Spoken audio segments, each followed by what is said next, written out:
إن الحمد لله نحمده ونستعينه ونستغفره ونعوذ بالله من شرور أنفسنا ومن سيئات أعمالنا من يهده الله فلا مضل له ومن يضلل فلا هادي له وأشهد أن لا إله إلا الله وحده لا شريك له وأشهد أن محمدا عبده ورسوله لا نبي ولا رسول بعده يا أيها الذين آمنوا اتقوا الله حق تقاته ولا تموتن إلا وأنتم مسلمون أما بعد فإن أصدق الحديث كتاب الله وخير الهدي هدي محمد صلى الله عليه وسلم وشر الأمور محدثاتها فإن كل محدثة بدعة وكل بدعة ضلالة وكل ضلالة في النار.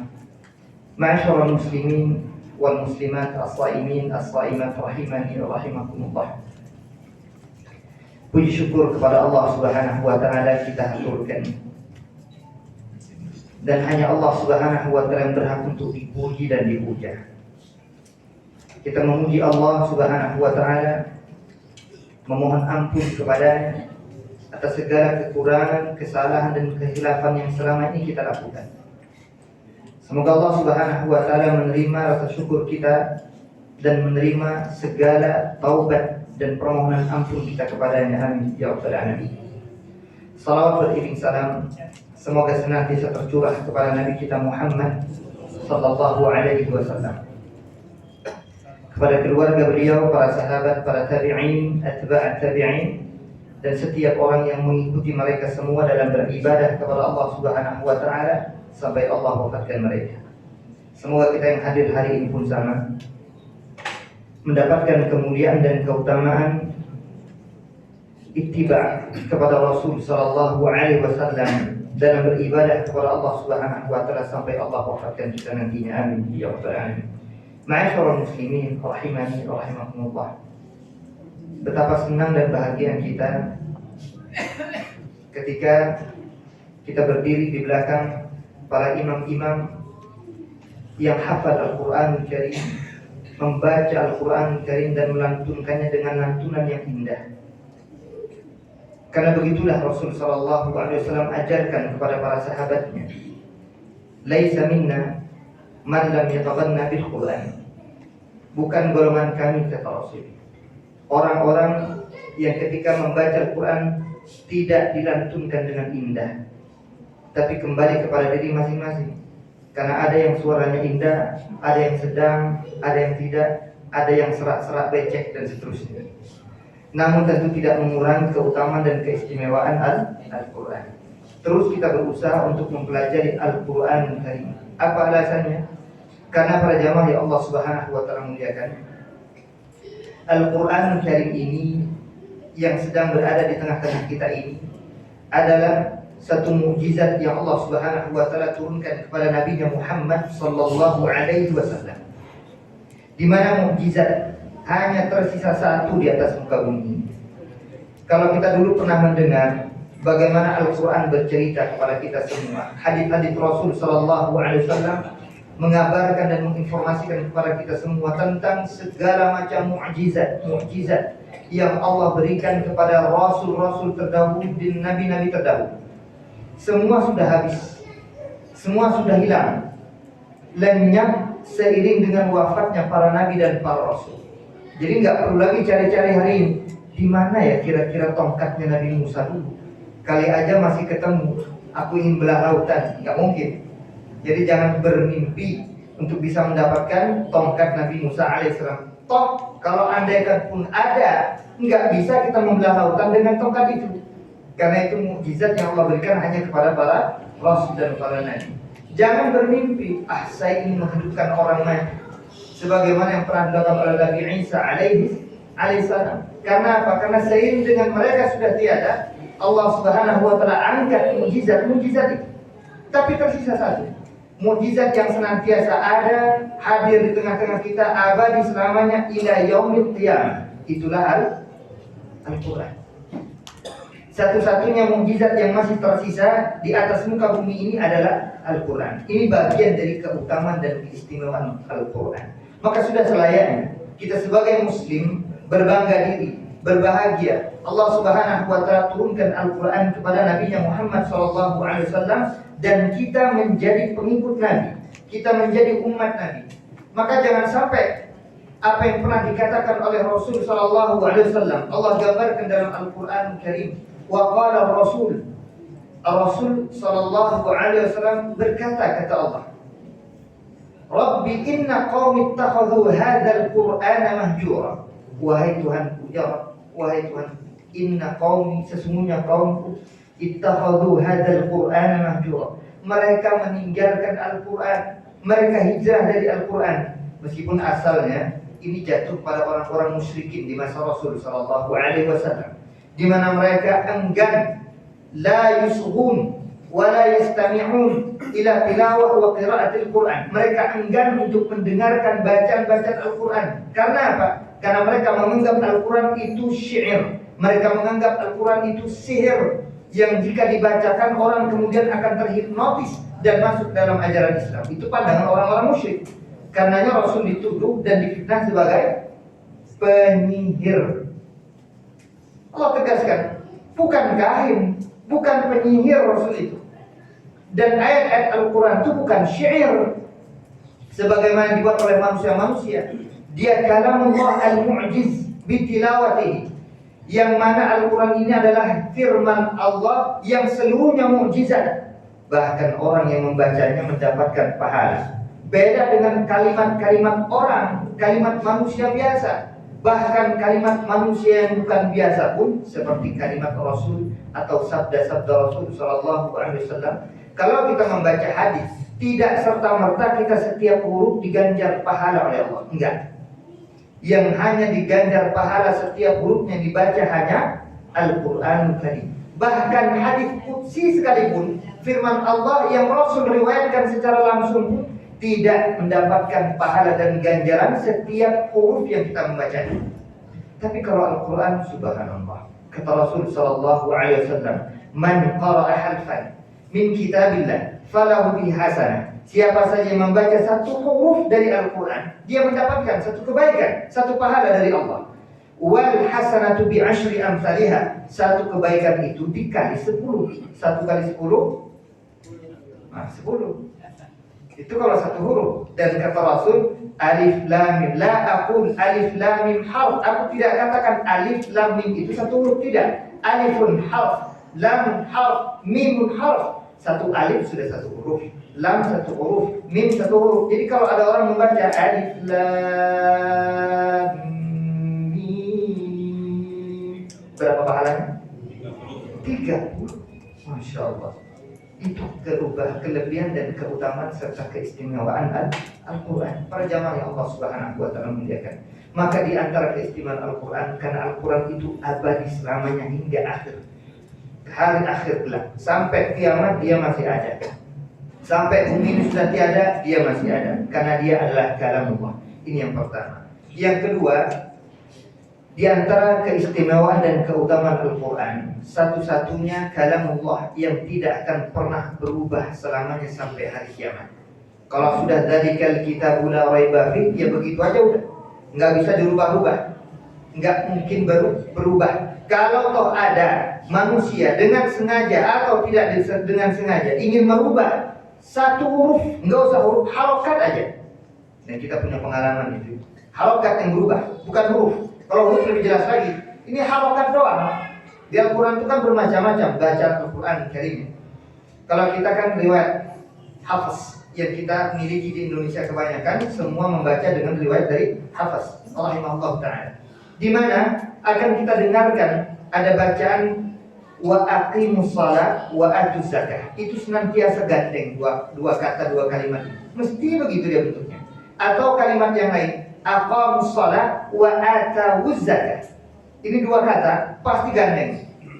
Orang-orang yang menegakkan salat dan orang-orang yang menunaikan zakat. Atau yang kedua tadi, yang pertama tadi yaitu tegakkanlah salat dan tunaikanlah zakat. Tiba-tiba ada seseorang membaca aqimus shalah wa atawuz zakah. Aqimus shalah wa atawuz zakah. Saya katakan salah, ulang lagi. Terus diulang dengan kalimat yang salah. Sehingga coba-coba pinjam dulu Qurannya. Jangan-jangan ada masalah dengan Qurannya. Benar, kita lihat ada masalah dengan harokat. Jadi hanya kurang, enggak tepat dari sisi harokat. Karena kalau di Al-Quran itu tadi sudah sampaikan, kalau sudah aqimus shalah, pasti nanti sambungannya atuz zakat. Kalau aqamus shalah, maka lanjutannya atawuz zakat. Ini tiba-tiba atuz zakat, maka jangan-jangan kurang benar. Ternyata kurang dhammah ya. Bukan atuz zakat, kurang harokat fathah, tapi ada tambahan atawuz zakat. Sehingga saya coba hubungi nomor telepon yang tertera di Quran tersebut. Dua nomor telepon 021 daerah Tangerang, enggak berhasil. Itu terjadi sekitar tahun 2015-16 yang saya kejadian ini kalau tidak salah. Dulu bahkan lebih jauh lagi, ketika sebagian sahabat kita sedang di wisuda di Libya tahun 2008 dan kita hadir kala itu. Tahun 2008 ada wisuda di Libya. Kemudian dibagikan Al-Quran percuma-cuma, cuma-cuma, bebas, free. Quran terjemah. Ketika sudah dibagi-bagikan, berselang beberapa hari ditemukan banyak kesalahan-kesalahan. Begitulah para jamaah yang Allah Subhanahu wa taala muliakan.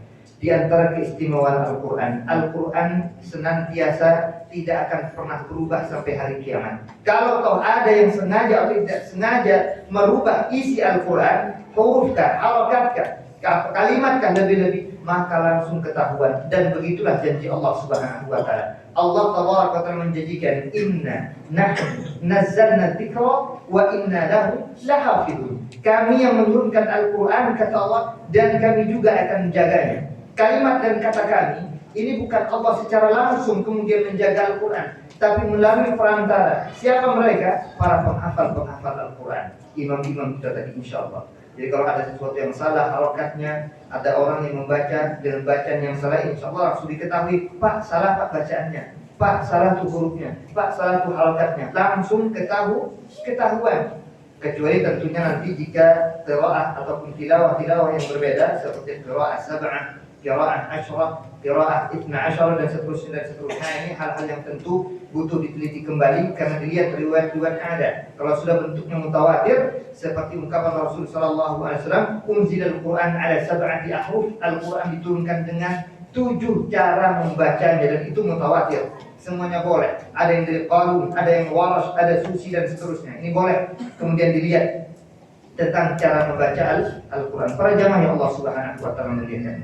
Karenanya lebih-lebih di hari-hari terakhir di bulan Ramadan ini, jika hari ini yang kemarin-kemarin lambat untuk mempelajari Al-Quran, lambat untuk membaca Al-Quran, yang mungkin sudah kurang semangat untuk membaca Al-Quran, maka dari mimbar yang mulia ini saya motivasi diri saya pribadi dan kita semua untuk memperbanyak bacaan Al-Quran Karim. Karena kesempatan kita di bulan Ramadan ini kita tidak tahu, jangan-jangan ini bulan Ramadan yang terakhir untuk kita. Kesempatan kita tinggal sedikit, hanya tersisa berapa hari lagi?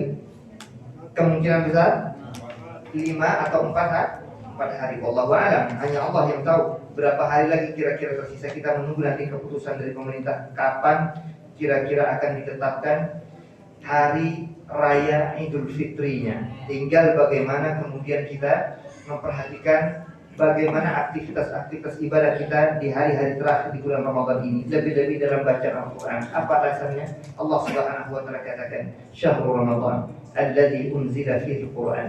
Bulan Ramadan itu para jamaah sekalian adalah bulan di mana Allah turunkan Al-Quran. Tidak perlu diperdebatkan lebih panjang permasalahan tanggal berapa, hari apa, kapan diturunkannya. Itu biar para ulama yang berbicara secara khusus, secara detail tentang riwayat-riwayat yang ada. Enggak perlu memperdebatkan, oh bukan tanggal 17, oh bukan tanggal 21, oh bukan tanggal 23. Yang jelas Allah katakan, inna anzalnahu fi lailatul qadar. Sesungguhnya kami menurunkan Al-Quran mau secara langsung, mau tidak secara langsung, tepat pada malam qadar, malam kemuliaan. Kapan malam qadar itu ada? 10 terakhir di bulan Ramadan. Tanggal 21, 23, 25, 27 dan tanggal 29. Begitu teks. Secara tekstualitas dari ayat ataupun nas Al-Quran berbicara, inna anzalnahu fi lailatul qadar. Kami yang menurunkan Al-Quran pada malam qadar. Karenanya kalau sudah malam-malam hari-hari terakhir di bulan Ramadan, maka perbanyak dengan bacaan Al-Quran. Mari kita lihat bagaimana contoh salaf terdahulu dalam ketekunan mereka terhadap Al-Quran. Mereka baca benar Al-Quran. Bagi yang sudah pandai, yang sudah paham, sudah mengerti, bahkan paham tentang tafsir-tafsir dan makna-makna yang terkandung dalam Al-Quran, lebih utama dia memperbanyak sebanyak-banyaknya bacaan Al-Quran. Karenanya kalau kita lihat ulama-ulama terdahulu seperti Al-Imam Malik rahimahullah ta'ala, beliau akan hatamkan Al-Quran berulang-ulang. Itu guru dari Imam Syafi'i. Muridnya sendiri, Imam Syafi'i nggak mau ketinggalan. Maka riwayat yang sampai kepada kita, meskipun bagi sebagian orang hari ini mengingkari, sebagian kaum muslimin mengingkari tentang riwayat tersebut atau menganggap nggak rasional, nggak masuk akal. Para jamaah yang Allah Subhanahu wa taala muliakan, mohon maaf, saya bukan Imam Syafi'i, tapi saya juga bisa membaca 1 juz 12 menit. 1 juz 12 menit. Saya bilang, saya tidak berbicara orang lain. Kalau kita ingin dengan bacaan cepat, karena memang kalau dalam pelajaran tajwid itu ada 3 cara membaca yang paling masyhur, dengan tahqiq, dengan tartil, dan dengan hadar. Di atas itu lebih cepat lagi bagi orang yang mencoba untuk membaca dengan secepat-cepatnya. Namun Al-Imam Ibn Rajab Al-Hambali rahimahullah ta'ala katakan, hendaknya cara semacam ini hanya ada di bulan Ramadan, tidak diperkenankan di luar bulan Ramadan. Karena bulan Ramadan satu-satunya bulan di mana Allah turunkan Al-Quran, sehingga kehidupan kaum muslimin dihabiskan sehabis-habisnya dengan bacaan Al-Quran. Kita lihat Imam Malik tadi kita sampaikan, meninggalkan kajian dan taklimnya, hanya sibuk dengan belajar dan mempelajari Al-Quran, membaca Al-Quran, mentadarusi Al-Quran. Lihat Rasul Sallallahu Alaihi Wasallam setiap malam didatangi oleh malaikat Jibril Alaihissalam kalau sudah bulan Ramadan. Di luar bulan Ramadan nggak tiap malam datangnya, nggak terus membaca Al-Quran, tapi kalau sudah bulan Ramadan, Quran dan Quran. Karena para jemaah yang Allah Subhanahu wa taala muliakan, tekunilah, gemarilah untuk terus membaca Al-Quran. Yang hari ini belum lancar, lebih baik dan lebih diutamakan bukan cepat-cepatan baca Quran, tapi hendaknya ia membaca Al-Quran dengan tamahul, tenang, santai, seraya mempelajari terjemahnya. Jadi Imam An-Nawawi rahimahullah ta'ala bagi mengelompokkan, mengklasifikasikan manusia itu menjadi 2. Pertama, orang yang mahir dan orang yang tidak mahir. Yang mahir sebagaimana ulama tadi, membaca dengan secepat-cepatnya agar semakin banyak huruf-huruf ayat Al-Quran yang dibaca, semakin menumpuk pahala dan ganjaran. Tapi yang belum mahir dalam bacaan Quran, maka lebih baik dia tenang, santai bacaannya, namun dengan tadabbur, tamahul, tadabbur, dan membaca terjemahnya, membaca tafsirnya agar dia memahami isi yang terkandung dalam Al-Quran. Dan itu lebih utama bagi orang-orang yang masih baru belajar Al-Quran. Jadi jangan cepat-cepatan baca Quran, khususnya masih baru belajar Al-Quran. Tapi dia coba sandingkan dengan terjemah, dia pahami ayat Al-Quran, dan kemudian dengan itu dia dapatkan ilmu dari Al-Quran. Karena bagaimanapun sumber keilmuan itu adalah Al-Quran.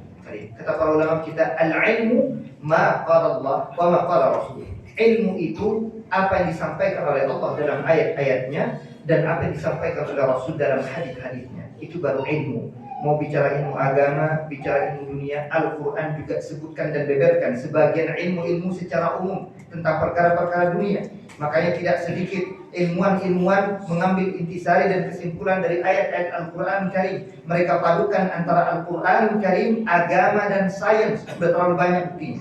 Karena yang memang menciptakan dunia itu Allah. Sehingga Allah lebih tahu. Contoh bicara janin. Siapa yang pertama kali berbicara tentang bagaimana janin hidup di dalam rahim ibu? Allah Subhanahu wa ta'ala. Siapa yang pertama kali menyampaikan? Rasul Sallallahu Alaihi Wasallam. Bagaimana janin? Agama kita lebih paham, lebih mengerti. Karena bagaimanapun bicara ilmu itu dikembalikan kepada Allah dan dikembalikan kepada Rasul. Kembali ke tadi, motivasi untuk dari saya pribadi dan kita semua memperbanyak bacaan Al-Quran. Semoga Allah Subhanahu wa ta'ala jadikan Al-Quran untuk kita sebagai syafaat di hari akhir kelak. Karena kata Rasul Sallallahu Alaihi Wasallam, "Iqra'ul Quran, fa innahu ya'ti yawmal qiyamah syafi'an li ashabi." Baca Quran, baca Quran. Banyak saya Quran di lemari, bukan banyak-banyakan Quran, banyak-banyakan baca Quran. Tidak dibenarkan hanya banyak menyimpan Al-Quran di lemari, tapi nggak pernah dibawa, nggak pernah diambil, nggak pernah dibaca. Justru kelak di hari akhir jangan-jangan malah dijadikan tanggung jawab terhadap apa yang sudah dimiliki namun tidak pernah difungsikan. Ayat Al-Quran Karim nggak pernah dibaca, na'udzubillah. bukan menjadi pembela, malah naudzubillah bisa menjadi penjerumus seseorang ke dalam kubangan api neraka Allah Subhanahu wa taala. Makanya Rasul perintahkan baca. Jadi bukan kemudian ditempel di dinding, ditempel di pintu, bukan. Itu bukan fungsi adanya Al-Quran. Al-Quran dibaca. Karenanya kelak di hari akhir kata Rasul, siapa saja yang membaca Al-Quran, Al-Quran akan menjadi penolong, pembantu dan pelobi kepada Allah Subhanahu wa taala untuknya kelak di hari akhir. Sehingga dalam hadis yang lain Rasul sallallahu alaihi wasallam katakan, as-siyam wal Quran yashfa'an lil 'abdi yaumal qiyamah. Dua hal yang akan menjadi syafaat kelak di hari akhir untuk seorang hamba. Yang pertama puasa, yang kedua Al-Quran. Puasa berkata kepada Allah, "Ay Rabb, mana'tuhu ta'am wa syarab bin nahar fasyafi'ni." Wahai Tuhanku, aku halangi dan ku cegah hambamu dari makan dan minum di siang harinya. Jadikan aku sebagai syafaatnya. Itu kata puasa. Kemudian Al-Quran tidak mau kalah, ketinggalan. Dia mengatakan, "Ay Rabb, mana'tuhu an-nauma bil-lail fasyafi'ni fi." Aku cegah hambamu ini untuk istirahat, tidur di malam harinya, sehingga sedikit. Tidur cuma 2 jam, 3 jam. Kalau sudah bulan Ramadan misalkan, di malam hari dia sibuk dengan baca Quran. Sehingga nanti habis ini baca Quran lagi di rumah. Sampai rumah baca Quran. Jangan langsung molor. Baca Quran dulu sedikit lah. Paling tidak ada ayat-ayat yang dibaca. Di masjid membaca, di tengah jalan baca. Kalau punya hafalan dibaca di tengah jalan. Sampai ke rumah juga nanti baca sedikit lagi, baru kemudian kalau mau istirahat. Sehingga Quran mengatakan, ku cegah hambamu ini ya Allah dari tidurnya di malam hari dengan lebih panjang. Ini cuma sedikit tidurnya. Fasyafi'ni, jadikan aku syafaatnya. Sehingga kata Rasul SAW, fayushfa'an. Dua hal tadi, puasa dan Al-Quran menjadi syafaat kelak untuk seorang hamba. Semoga kita semua mendapatkan keutamaan ini, yaitu syafaat Al-Quran Karim dan syafaat puasa kelak bagi orang-orang yang menunaikannya. Wassallallahu ala nabiyyina Muhammad wa ala alihi wa sahbihi wa sallam. Subhanakallahumma wa bihamdika, asyhadu an la ilaha illa anta, astaghfiruka wa atubu ilaik. Assalamualaikum warahmatullahi wabarakatuh.